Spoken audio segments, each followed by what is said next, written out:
medyo anak as in aligaga, ganun ako kabisi. Oh, bakit po, Nay?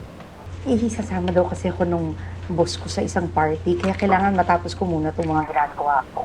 Sasama po kayo ng boss nyo? Parang close po kayo, Nay, ah. Medyo. Sana.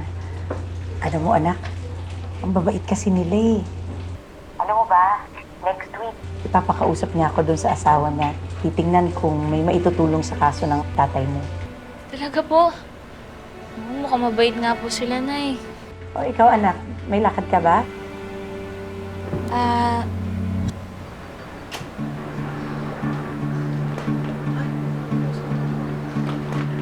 Anak, wala po, Nay. Bahala na po. Sige po, sige po. Love you, Nay. Sige po. ma'am, ready na po yung proposal Sige. na pinaprint niyo po sa akin. Ay, teka, mamaya na yan. Let me look at you.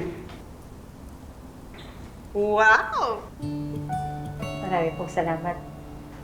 Ma'am Mitten, thank you sa pinahiram yung costume. Kayo rin po ang elegante-elegante niyo tingnan.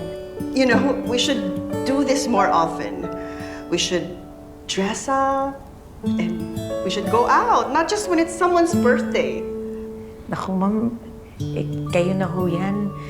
Ako ho, sa dami ho ng iniisip ko at saka inaasikaso, hindi ko na ho kayang ganito pa.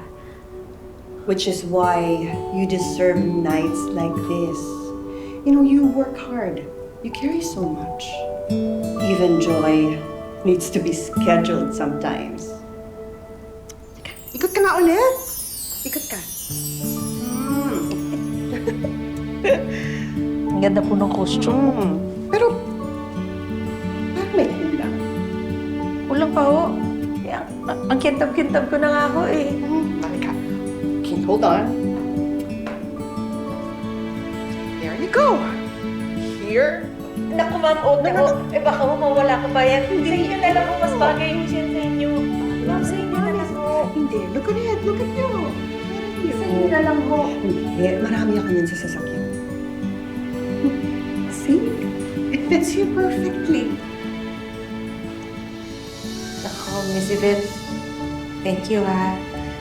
Kasi hindi ho dahil sa inyo, hindi ko naman ho ma-experience yung ganito. You know, you don't have to change who you are. You only have to see yourself differently.